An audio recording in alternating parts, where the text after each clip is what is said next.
బాగానే ఉంది అంటే ఆయనకి టెయిల్ బోన్ ఫ్రాక్చర్ అయింది. కొన్ని ఇయర్స్ క్రితం. ఆయన కింద అసలు కూర్చోకూడదు, పడుకోకూడదు అవన్నీ. కానీ ఇప్పుడు కింద పడుకుంటున్నారు కదా 2 రోజుల నుంచి మరి. సో అందుకని ఆ పెయిన్ అగ్రవేట్ అయిపోయింది.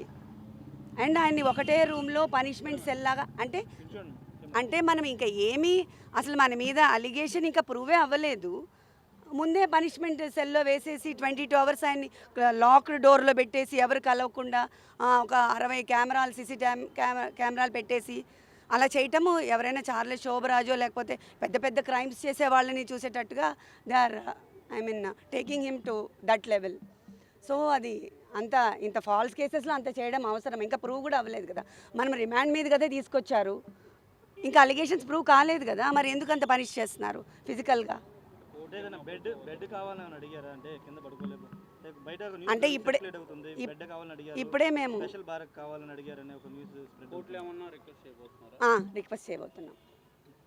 రిక్వెస్ట్ చేయబోతున్నాం మేము అది ఇప్పుడే. ఎందుకంటే ఆయన కింద పడుకోలేరు, కింద నుంచి లేవాలి ప్రతిసారి.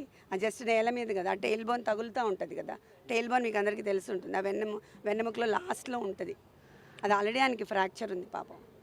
అదొకటి. బ్రీదింగ్ ఇష్యూస్ ఉన్నాయి. కోవిడ్ తర్వాత ఆయనకి చాలా బ్రీదింగ్ ఇష్యూస్ ఉన్నాయి, స్లీప్ యాప్నియా ఉంది. సో ఇవన్నిటికి అట్లా క్లోజ్ రూమ్లో లాక్ చేస్తే బ్రీదింగ్ ఆడదు కదా. బ్రీదింగ్ ఇష్యూస్ ఉన్న వాళ్ళకి ఆక్సిజన్ సప్లై సరిగా అవ్వదు. అవన్నీ ఫిజికల్గా టార్చర్ పెడుతున్నారు ఇప్పుడు.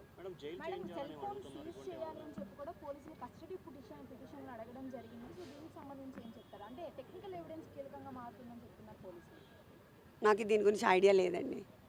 సత్యవర్ధన్ అరెస్ట్ చేసి తీసుకున్నారు, అదుపు తీసుకున్నారు, స్టేషన్లోనే ఉంచారు. ఇప్పటికి వచ్చి ఎక్కడ మెజిస్ట్రేట్ ముందు కూడా ఆధారపరచలేదు. ఎలా చూస్తారు దాన్ని? అంటే ఆయన్నే కిడ్నాప్ చేశారనేది కదా కేసు. కానీ ఇప్పుడు అదే కదా చెప్తున్నాను. సత్యవర్ధన్ని మేము ఎందుకు కిడ్నాప్ చేశామంటే 20,000 కోసం అంట. అది అసలు ఏమైనా నమ్మశక్యంగా ఉందా? 2 సార్లు ఎమ్మెల్యేగా చేసి మాకు ట్రస్ట్ ఉంది, ఎన్ని కోట్లు ఖర్చు పెట్టాం, ఎంత సర్వీస్ చేసాం మేము. 20,000 కోసం చేస్తామా? అదంతా ఫాల్స్ కదా. దాన్నే ఫ్యాబ్రికేట్ చేసి ఇప్పుడు ఎక్స్టార్షన్ కింద చేస్తున్నారు. ఎందుకు సత్యవర్ధన్ని మెజిస్ట్రేట్ ముందు ఆధారపరచట్లేదు 2 రోజులు బట్టి పోలీసులు? అదే ఎందుకు చేయలేదని అనుకోవడానికి ఏముంది, అది వెరీ మచ్ ఎవిడెంట్ కదండి. ఎక్స్టార్షన్ కేసు ఫైల్ చేయడానికి వాళ్ళు అన్ని విధాలు ట్రై చేస్తున్నారు. సత్యవర్ధన్ ఒప్పుకోవట్లేదు అని తెలుస్తుంది కదా మరి. లేకపోతే వాళ్ళు సబ్మిట్ చేస్తారు కదా మెజిస్ట్రేట్ దగ్గర. దాంట్లో ఇంకా అనుకోవడానికి ఏం లేదు కదా. This is very straight. అవును, అది కూడా మేము సబ్మిట్ చేస్తున్నాం ఇప్పుడు మా పిటిషన్. అవును, ఇంత ఫిజికల్గా అసలు ఏమీ లేకుండా, కేర్సే లేకుండా అలా సఫర్ చేస్తున్న ఫిజికల్ థ్రెట్ ఉంది కదా మరి.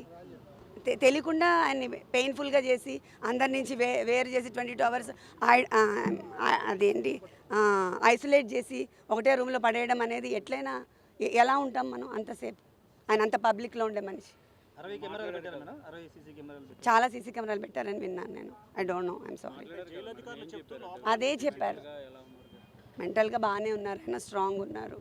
ఆ టెయిల్ బోన్ పెయిన్ నేను కింద పడుకోలేకపోతున్నాను. అండ్ ఆల్సో ఐసోలేట్ చేసిన 22 అవర్స్ లాక్ చేసేసి నాకు బ్రీదింగ్ ప్రాబ్లంగా ఉందని చెప్తున్నారు. నో నాకు వివాంటాలో అండ్ నోవోటెల్లో కంప్లీట్గా నిన్న ఆక్యుపైడ్ అంట. సో దట్స్ వై అదొకటి ఖాళీ ఉంటే నేను వెళ్ళాను. కానీ అసలు వాళ్ళు వస్తారని కూడా నాకు తెలీదు.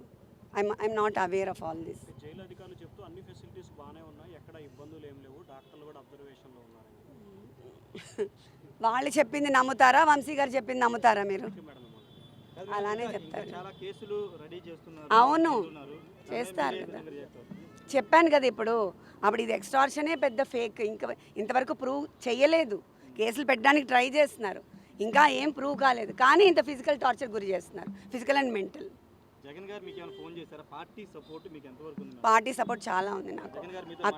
అక్కడి నుంచే మాకు లీగల్ సెల్ అంతా మనకి అక్కడి నుంచే వర్క్ అవుతుంది.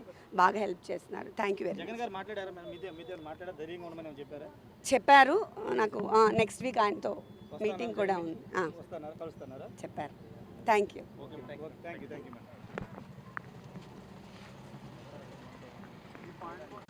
ఎలా పరిపాలన జరిగిందో ప్రజలందరూ తెలిసిన విషయమే. ఆనాడు ప్రతిపక్ష నేత కానివ్వండి, ప్రజాప్రతినిధులు కానివ్వండి, ఇతర పార్టీ నాయకులు మేమందరం కూడా ప్రజల తరపున ప్రజల సమస్యలపైన పోరాడాలని అడుగడుగునా మమ్మల్ని ఇబ్బంది పెడతాం జరిగింది. మమ్మల్ని రానిలేదు. ఏకంగా ప్రతిపక్ష నేతని ఇంటి నుంచి బయటికి రానికుండా గేట్ కూడా ఆనాడు తాడి కట్టేస్తాం జరిగింది. మేము ప్రెస్ మీట్ లో గత ప్రభుత్వాన్ని నిలదీస్తే కావాలని మా పైన కేసులు పెడతాం కానివ్వండి, ఏకంగా మా పార్టీ ఆఫీస్ పైన దేవాలయంగా భావించే తెలుగుదేశం పార్టీ కేంద్ర కార్యాలయం పైన దాడి చేశారు, గన్నవరం పార్టీ ఆఫీస్ పైన దాడి చేశారు. ఇట్లా ప్రతిరోజు ఒకరిని జైలుకి తీసుకెళ్తాం, మా పైన దాడులు చేస్తాం. అదే జరిగింది. నేను ఆనాడు ప్రజలందరూ చెప్పాను.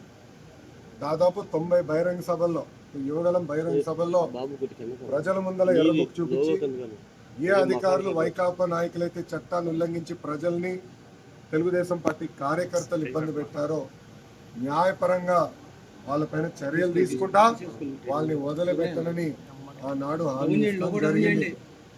మొన్న కావాలని ఒక దళితుడిని కిడ్నాప్ చేసి కేసు విత్డ్రా చేయించారు ఇక్కడున్న మాజీ శాసనసభ్యుడు.